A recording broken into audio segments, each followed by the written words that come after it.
When I said I was traveling on a budget, I really meant it because I booked an overnight 8-hour bus ride from Prague to Budapest. We left Prague around 9 p.m. and planned to sleep on the bus ride there, but I'm not gonna lie, it was not the most comfortable experience and I was actually not able to sleep at all, but I arrived to Budapest by sunrise.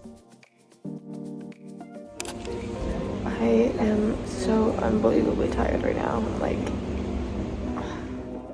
I feel like this is definitely one of the biggest canon events of traveling around Europe where you're like, oh my gosh, I'm gonna get there in the morning and then we're gonna save the first day and explore so that we can save money, and then you end up being super tired and dead the entire day. So this was basically me experiencing that for the first time.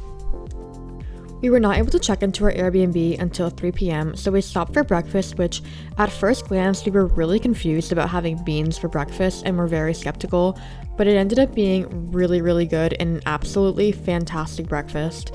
And then we went and put our stuff into a storage locker because lugging it around the city for 7 hours while sleep deprived was just not the move. Before I went on this trip, my sister actually gave me a long list of things to do in Budapest, so we just started walking and crossing things off that list. One of the cutest things we found while walking was this portable library. It was absolutely adorable and so cute. We walked by some of the famous churches and we even walked into one while they were having a mass. And this is my first time seeing a Catholic mass in person, and it was even more interesting because it was in another language. So we stood in the back for a little while and then took some pictures outside.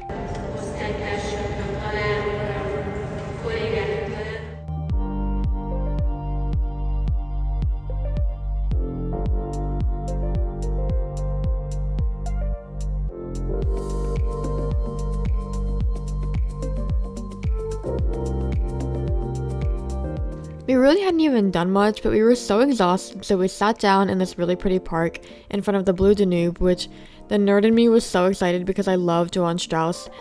Anyways, I was so tired I didn't even know what happened, but I think I took a 10-minute nap on one of the benches without even realizing that I fell asleep.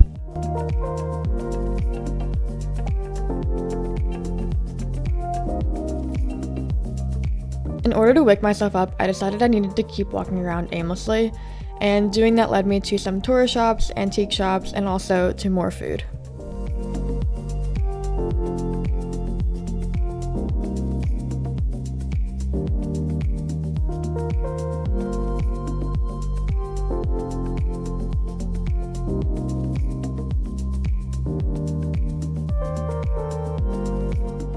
After walking around a bit, we ended up at the Parliament building, which to this day is one of the most beautiful architectural pieces I have ever seen.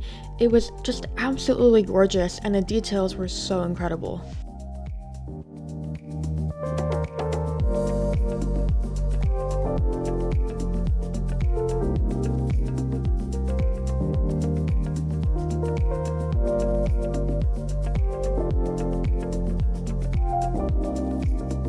While we were at the Parliament building, our Airbnb host messaged us saying that we could check in earlier, so we decided to go to one last stop. We originally wanted to see this famous synagogue, but we got confused and ended up going to a completely different one, which was fine. This one was also very beautiful to look at, but we didn't realize it until we were sitting in there and we were like, oh, this is definitely the wrong one. That's okay. But this is also very telling to how sleep deprived we were because these synagogues do not look similar at all. Around 1:30, we were finally able to get our stuff and go to the Airbnb, and it was actually such a relief to be able to lay down, and I think I crashed for like an hour, maybe like an hour and a half. I just needed a nap so desperately, and I think the only thing that could get me out of bed to leave the Airbnb for the rest of the day was food.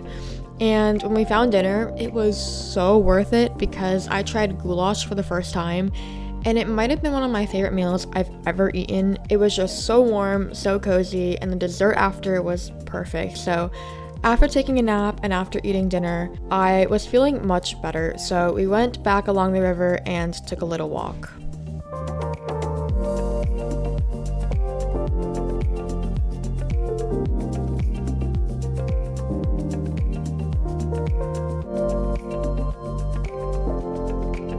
We ended day one in Budapest by watching the Grand Budapest Hotel, which has been a movie I've wanted to watch for a long time and now just felt like the most appropriate moment. The next morning, we got a much needed coffee because today was about to be a very full and packed day of sightseeing.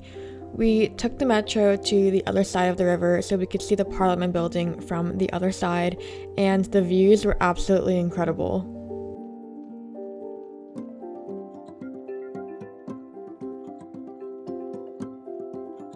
This side of the river also had the Fisherman's Bastion, which was another very beautiful and unique place to see. And the views here were also super gorgeous. You could see an overview of the city, and you could also have a higher view of the Parliament building. Both of these places were just such prime spots to take photos, and if you ever come here, I highly, highly recommend.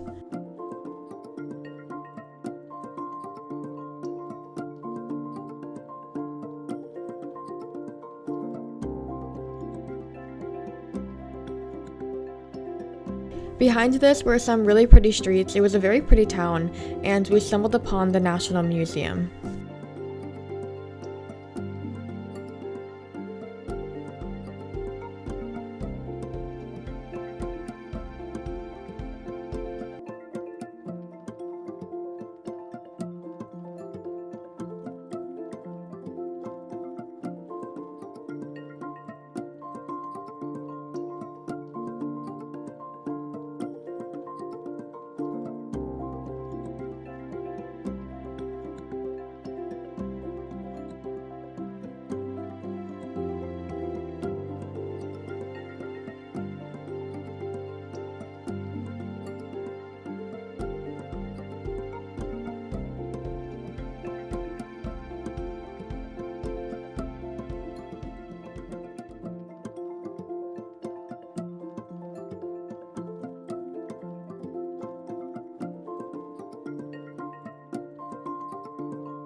After lunch, we were definitely pretty tired, but we still had one of the biggest sights to see, which were the thermal baths. We brought our bathing suits specifically for this, and these were also very, very beautiful, and we didn't pay to go into all of them, just one of the indoor ones. Honestly, it was fine. It was very beautiful. It was cool to see. It was mostly just for the experience of seeing the beautiful pools and going in one for a while.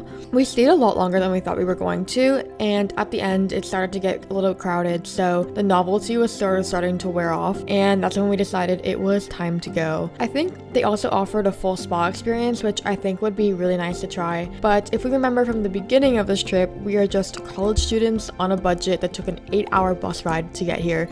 So we were not going to spend more than we had to. On our way to dinner, there were some guys playing salsa music in the streets, and me being Cuban from Miami, it was so nice to hear this music in the middle of Eastern Europe, but it was also so funny because everyone was just kind of staring at them playing the music, and barely anyone was dancing salsa.